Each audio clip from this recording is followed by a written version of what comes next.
안녕하세요. 데일리 ESG 이슈. 오늘은 전 세계 가장 큰 규모를 굴리는 공적 연금인 GPIF가 ESG 투자에 냉담해진 이유를 좀 살펴보고, 그렇기 때문에 ESG라는 이슈를 공적 연기금의 손에만 맡겨둬서 안 되는 이유에 대해서 좀 알아보도록 하겠습니다. 먼저 이제 국내에서 국민연금이 꾸준히 좀 비판을 받아왔던 이유 중에 하나가 ESG에 대해서 좀 전면적으로 나서지 않는다라는 얘기를 해왔기 때문인데요. 원종현 국민연금 수탁위원장, 이분이 굉장히 서밋들을 많이 돌아다니시면서 국민연금의 입장을 잘 설명을 해주시는 분이세요. 이분의 얘기를 통해서 지금 국민연금은 어떻게 ESG 투자를 바라보고 있는지 좀 알아보도록 하겠습니다. 원정현 국민연금 수탁위원장은요, 어제 2021년 한국금융미래포럼에 참석해가지고 이렇게 얘기했어요. ESG 평가 결과를 분석하고 ESG Controversial Issue에 대한 분석을 통해서 ES 중점관리 사안을 만들 것이다. 여기에서 제가 줄친 이 세 가지 포인트를 좀 알 수 있는데, 첫 번째로 ESG에 대한 평가 결과를 분석한다. 분석하는 툴을 지금 국민연금이 가지고 있는 거. 그리고 두 번째로 Controversy Issue라는 거면은 뉴스 참고하겠다라는 얘기거든요. 뉴스를 모니터하겠다. 그리고 세 번째, 중점관리 사안이다. 중점관리 사안이라는 거는 관리를 한다는 뜻이지 뭐 이거를 바로 이제 투자에 적용을 하지는 않는 얘기예요. 그러니까 지금 이제 기업 지배구조는 굉장히 면밀하게 보고 있는데, 그거에서 ES도 중점관리 사안으로 관리는 할 것이다 라는 얘기인 거죠. 특히 이 원 위원장은 요 말을 계속 좀 하고 있는데, 기금 투자자로서 시장 변화에 따라서 ES 이슈에 관심을 가지고 있다. 그리고 ESG에 대해서 전부는 아니다 라는 입장을 밝혀온 거예요. 그러니까 이게 연결되는 얘기인 거예요. 시장의 변화가 ESG로 흘러가니 우리는 관심을 가지는 것이지 우리 ESG를 하려고 투자를 하는 건 아니다. 그러니까 우리가 이 ESG를 뭔가 전면 도입하고 이래야 하는 입장은 아닌 거다라고 얘기를 꾸준히 하고 있는 거죠. 사실 제가 이 인터뷰 관련 ESG 이해관계자 인터뷰를 초반에 이렇게 돌아다닐 때만 하더라도 국내에서 ESG 생태계를 확장시키기 위해서 가장 중요한 키플레이어 중 하나가 누구냐라고 얘기를 했을 때 가장 많이 나오는 대답 중 하나가 국민연금의 역할이 가장 중요하다라는 얘기를 했어요. 근데 이번에 일본 공적연금 GPIF가 좀 냉담해졌거든요. ESG 투자에 있어서. 이걸 보면서 ESG를 국내에 정착시키기 위해 정말 모두 국민연금 하나만 바라보고 있을 순 없겠구나라는 생각이 좀 들긴 했습니다. 물론 국내에서도 엄청 큰손이잖아요. 국내에서도 기업들을 움직일 수 있는 큰손 투자자 중 하나가 국민연금인 것은 확실합니다. 그러나 국민연금만이 ESG 이슈를 가져갈 순 없다. 그리고 ESG 이슈를 가져가려는 의지도 그렇게 있어 보이진 않는다. 왜냐? 사실 이 국민연금의 입장을 바라봐도 좀 그럴 거라는 생각이 드는 게, 일단 장기 투자가 원칙이기 때문에 ESG라는 이슈를 좀 접목시켜 볼 수는 있어요. 그리고 시장의 흐름이, 시장의 ESG 자금이 이쪽으로 가기 때문에 국민연금한테 ESG 투자 자금이 몰리는 시기는 어떻게 보면 투자의 기회인 거죠. 근데 이거를 전면적으로 모든 자산에 이걸 확대해서 도입하기에는 수익률이라는 가장 큰 문제가 있기 때문에, 수익률에 따라서 ESG라는 도구를 사용하거나 사용하지 않을 수 있기 때문에 전적으로 국민연금에게 이 ESG의 확산이라는 의무를 쥐어줘서는 좀 곤란하겠다라는 생각이 들었습니다. 마찬가지로 이 일본의 공적연금 사례를 보면서 이런 생각을 좀 가지게 됐어요. 이번에 일본 공적연금이 최근에 블룸버그와의 인터뷰를 통해서 명분 위에 수익률을 희생할 순 없다라는 입장을 밝힌 걸로 알려졌거든요. 지금까지 일본 정부 GPIF 공적연금은요, 세계 최대 규모의 공적연기금입니다. 거기다가 ESG 이슈가 한참 이렇게 떠오르고 있을 때 굉장히 많은 투자를 했어요. ESG 부문에 2017년에만 해도 90억 달러를 투자하고 2018년에 탄소효율 지수 2개에 1조 2천억엔, 90억 달러 넘죠. 요거에다가 ESG 외국인 지수 2개에 1조 3천억엔을 각각 투자한 바 있어요. 그러니까 대략 잡아도 한 400억 달러 정도를 ESG에 투자한 것으로 볼 수 있는데, 최근 일했던 GPIF가 이런 얘기를 합니다. 블룸버그와의 인터뷰에서 우리 환경이나 ESG라는 명분을 위해 수익을 희생할 순 없어 라고 얘기를 했어요. 이유는 실적 부진이었습니다. 전 세계적으로 가장 심각한 고령사회인 일본을 지탱하기 위해서 매년 1.7% 이상의 실질 수익률을 수익률을 내야 되는데 상대적으로 저조한 수익률을 내는 게 GPIF가 초기에 투자를 했던 여성을 고용하고 승진시키는 일본 기업에 투자하는 테마형 소셜 지수입니다. 이게 모건 스탠리에서 직접 만들었는데 MSCI Japan Empowering Women Index라는 거예요. 요게 일본의 대표 지수, 우리나라의 코스피 지수 같은 토픽스 지수보다 저조한 수익을 낸 것으로 알려지면서 비판의 화살을 좀 받은 것 같아요. 그러면서 이 외에도 MSCI Japan ESG 지수와 도쿄 증권거래소 탄소효율 지수도 토픽스에 못 미치는 성적을 기록했습니다. 왜 한국에서도 이 국민연금의 실적을 가지고 코스피보다 못하면은 엄청 뭐라 하잖아요. 어떻게 국민 돈을 가지고 실적이 낮게 나왔다라는 거에 대해서 비판을 많이 받잖아요. GPIF도 특히나 일본 같은 경우에는 이 노령 인구가 훨씬 많아지다 보니 이 공적 연기금의 수익률이 엄청 중요한 하두 중에 하나인데 수익률을 깎아먹으면서까지 우리가 ESG를 할 순 없다라는 얘기를 한 거죠. 이게 수익률이거든요. 이걸 보면 43.4%에 못 미치는 지수들이 일본 증권거래소, 이 카본, 에피션트, 이 우먼 지수, 그리고 MSCI 재팬 ESG 요렇게가 못 미치는 것으로 나타났습니다. 시기도 그렇고 특히 수익률에 다 민감하잖아요. 공적 연기금 같은 경우에는. 그렇기 때문에 훨씬 더 이 ESG 투자에 대해서 돌아설 수밖에 없었지 않나라는 생각이 들어요. 근데 지금까지 이 ESG의 수익률 이런 기사 많이 보셨을 거예요. 뭐 착한 기업이 수익률도 착하네 뭐 이런 기사를 많이 보셨을 텐데 그랬던 이유는 한 두 가지 정도가 있어요. 첫 번째로 ESG가 테마화가 되면서 순유입 자금이 주가를 이렇게 밀어 올린 거예요. ESG가 엄청 핫 테마로 부상을 하면서 ESG라는 이름이 붙은 곳에 엄청 많은 펀드나 자금들이 이렇게 들어온 거죠. 그래서 이 자금들이 하도 많이 들어오니까 이게 주가를 이렇게 쭉 밀어 올릴 수 있었던 거예요. 블룸버그 인텔리전스 이제 자료 중에 하나인데요. 이게 최근에 떨어졌던 이유는 순유입 자금이 떨어져서 그런 거죠. 보시면 꾸준히 이렇게 오르고 있었죠. 그러다가 언제예요? 이 시점부터 작년 하반기부터 이제 확 올랐다가 지금은 내려가는 양상을 보이죠. 이때 이렇게 자금이 확 들어오면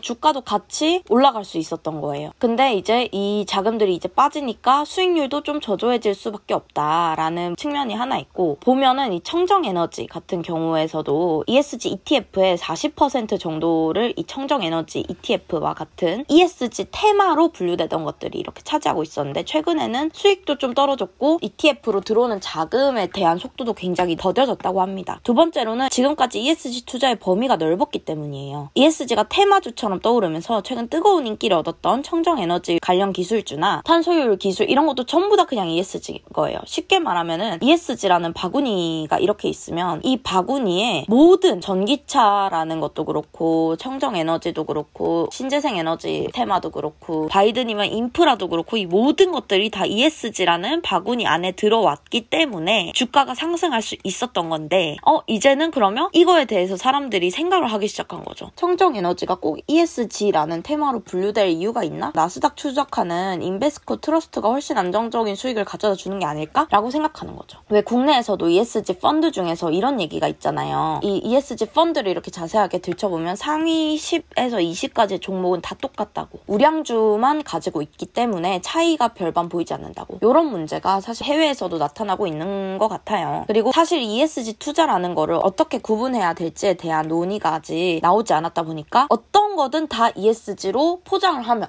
요즘 핫 테마가 ESG니까 이거에 있어서 투자를 해야겠다라고 해서 자금이 또 슉 이렇게 많이 들어올 수 있었던 이유가 있던 거죠. 근데 저는 문제가 이거라고 생각해요. 이 기사들을 읽으면서 가장 큰 문제 중 하나는 ESG가 너무 테마화돼 있다. 사실 ESG는 테마가 아니라 일전에 어떤 분이 그러셨듯이 ESG는 절대로 테마가 되면 안 됩니다. 테마라는 거는 결국 없어질 수도 있는 거예요. 이 흐름이 사라질 수도 있는 거예요. 근데 ESG는 테마가 아니라 인티그레이션이라 그러죠. ESG 종목 뭐가 있니?가 아니라 삼성의 ESG는 뭐가 있어가지고 이걸 구분해서 우리가 투자할 거야가 되는 게 진정한 ESG이기 때문에 ESG 투자라고 얘기하는 것 자체가 이미 이 ESG를 하나의 테마처럼 보고 있다. 그리고 왜 최근에 국내 운용사들 중에서 전체 포트폴리오에 ESG를 적용하겠다 이런 거를 새로운 도전인 것처럼 얘기를 하잖아요. 새로운 도전은 맞습니다만 새로울 게 없다는 거죠. 왜냐하면 ESG를 투자에 적용하기 위해서 등급을 가지고 가지고 있을 수도 있고 ESG에 대한 뉴스, 컨트로버셜 이슈를 이렇게 수집할 수도 있고 이렇잖아요. 근데 이거를 가지고 있는데 ESG 투자라는 테마를 가진 애들한테만 등급이라든지 컨트로버시 이슈를 적용할 수 있겠냐라는 얘기를 많이 하세요. 곧 이미 우리가 ESG에 대한 자료를 다 가지고 있는데 이거를 굳이 다른 상품에 적용시키지 않을 이유가 없다라는 거예요. 그러니까 이런 얘기가 나오고 있는 거예요. ESG는 이제 비재무 정보로 보통 이 주식 투자할 때도 기업 분석할 때 재무 정보를 쓰는 것처럼 이제 ESG도 그것처럼 쓰자라는 얘기가 나오고 있는 거죠. 그렇기 때문에 ESG 투자라고 할 수 있나? ESG를 테마처럼 보고 있기 때문에 GPIF가 ESG 투자 냉담하다. ESG 투자 이거 우리 수익률이 안 나온다. 이렇게 얘기를 할 수 있는 거죠. 예를 들면 그런 거예요. ESG 투자라는 대신에 청정에너지 이제 수익률 안 나온다. 이렇게 얘기하는 거랑 똑같아요. 그렇기 때문에 이번에 이 GPIF가 기관 투자자지만 ESG를 외면하고 있다. 이렇게 얘기를 하는 거는 조금 과잉 해석이 아닐까 싶은 부분도 있습니다. 그리고 국민연금이 지금 굉장히 신중한 행보를 보이고 있잖아요. 이 부분에 있어서도 국민연금은 그럴 수밖에 없을 것이라는 생각이 먼저 들어요. 사실 공적 연기금이다 보니까 수익률이 제1의 가치고 두 번째로 책임투자 정도로 얘기를 할 수 있겠는데 이거에 있어서 환경에 문제가 있다고 국민연금이 왜 바로 목소리를 내지 않냐라고 요구하는 것도 너무 공격적인 반응 아닐까라는 생각도 들어요. 다만 이제 국민연금도 전 세계가 ESG에 대한 관심을 가지고 있고 이게 정말 그렇잖아요. 비재무 정보로도 주가에 영향을 미치는 사례가 얼마나 많아요. 국내 기업으로 따지자면 남양유업도 그렇고요. BP나 엑소모빌 같은 기존의 부자들만 산다는 종목으로 불렸던 정유주 같은 경우도 이런 문제에서 굉장히 자유롭지 않잖아요. 그렇기 때문에 ESG를 좀 어떤 식으로 투자에 적용을 할지에 대한 입장을 밝히는 거는 필요해 보인다는 생각입니다. ESG를 테마처럼 생각하지 말자라는 게 제가 좀 오늘 드리고 싶었던 말씀인 것 같아요. 감사합니다.